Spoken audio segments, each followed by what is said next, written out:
ሰላም ጤና ይስጥልኝ የቻናሌ ተከታዮች እንዴት ናችሁ? ደህና ናችሁ? ሁሉ አማን ሁሉ ሰላም። ነባሮቹ በላይክ እንዲሁም ደግሞ አዲሶቹ ላይክ ሰብስክራይብ በማድረግ አበረታቱኝ። እንግዲህ ትናንትና የተፈጠረውን አይተናል። ከትናንት ወዳ ሩታ እንግዲህ ቡዜን እንዲሁም ደግሞ አብርሽን ሄረሚላን ከሳቸው ነበርና ትናንት ደግሞ ገኒ ልጁ እኔ ጋ ነው ያለው ብላ እንግዲህ እና አብርሽም ወደ ቀጠሯቸው ሊሄዱ ሲሉ ሆነ ተብለው እንግዲህ ልጁ ከኔ ጋ ነው ያለው፣ ምክንያቱም እናንተ ልትወስዱባት ስለሆነ ያው ቡዜ ዝታለች ወስደዋለሁ ስላለች እኔ ጋ ወስጀዋለሁ ብላ ነበር። የዚህ ጊዜ እንግዲህ አብርሽም ሄረሚላም ለምንድን ነው እንደዚህ ያደረጋችሁት?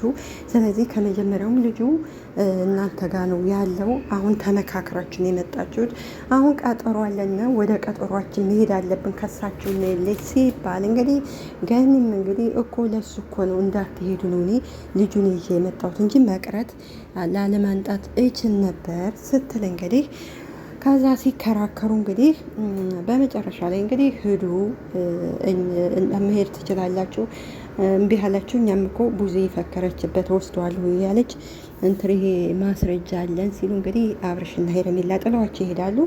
ዛሬ እንግዲህ እነሱም ያው ብድር በብድር ይላል። ይሄ ነው ዛሬ እንግዲህ ያው ቡዜ እንዲሁም ሄረሚላ አብርሽ ገኒና ሩታ እንግዲህ መጥተው ያው መጥሪያ እንግዲህ ለነሱም ሰጥተዋቸዋል።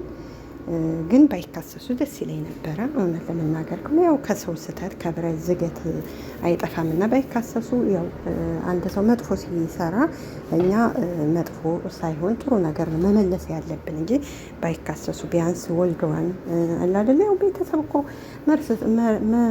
መስርተዋን ባይካሰሱ ጥሩ ነበር። ከተካሰሱ ደግሞ ምንም ማድረግም አይቻልም። እንግዲህ ያው በእርግጥ ያው ሰው ከጥፋታቸው ከተማሩ ያው ጥፋታቸውን አምነው እነሱም እንግዲህ ይቅርታ ካሉ እርግጠኛ ነኝ ይፈታሉ።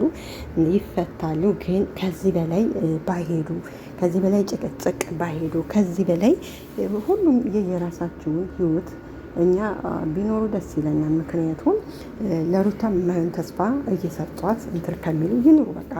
ሩታም የራሷን አብርሽም እንግዲህ ወደ ሄረሚላ ሄዷን፣ እሱም ከሄረሚላ ጋር ይኑር።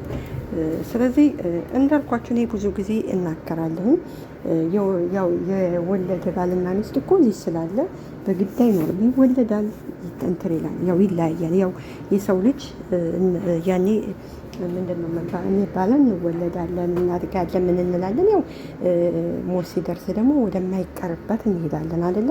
ስለዚህ የወለደ ባልና ሚስት ደግሞ ስለወለዱ በግድ መቀመጥ የለባቸውም አይባልም። ስለዚህ ካልሆነ አብረው ከሆኑ ካልሆኑ ደግሞ ካልተሳካ ተለያይተው እኮ መኖር ይቻላል። ብዙዎች እየኖሩ አይደለም። እንኳን እኛ ሀገር ቀርቶ ከሰለጠነው ሀገር እኮ ይኖራሉ ሳይስማሙ። ያው ትዳር አይግባቡም።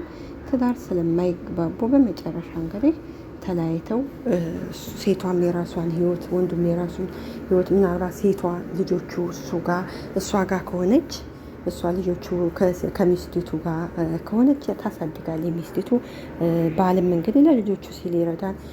አንዳንድ ሰዎች ደግሞ አይ የራሱ ጉዳይ ብለው ልጆቻቸውን ለባላቸው ጥለው ይሄዳሉ።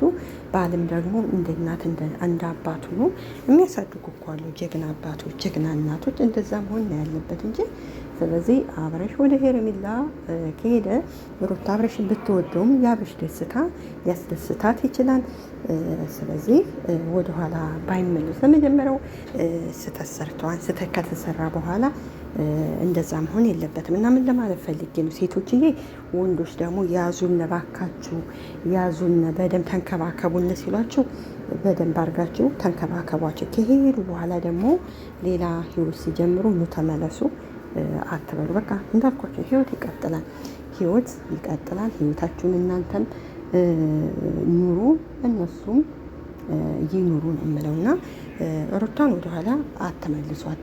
ሩታን የምመልሷት ሌሎች በግድ አብርሽ ከአንቺ ውጭ አይኖርም፣ ከሄረሚላ ጋር የሚኖረው የውሸት ኑሮ ነው ምናምን እያላችሁ ተስፋ ባትሰጡት ጥሩ ነበር። ሄረሚላ እንግዲህ በአቅሟ እሷም ብዙ መከራና ስቃይ ብዙ ዋጋ ከፍላለች። ስለዚህ እንደዛ ባታደርጉ ተዋቸው። በቃ እንግዲህ አሁን አንዳንዱ ሰው የአብርሽ ህይወት ይሄ የሩታ ህይወት ስለተበላሸ የሄረሚላም ህይወት መበላሸት አለበት የምትሉ ይሄ የተሳሳተ አመለካከት ነው። ስለዚህ የሰው ደስታ ሊያስደስተን ወይም ሊያስደስታችሁ ነው እንጂ የሚገባው በግድ የእሷ ካልሆነ እሷ ጋር አይሆንም፣ እሷን አይወዳትም፣ በፍጹም ልጁ ጋር ነው መሆን ያለበት ምናምን ምናምን።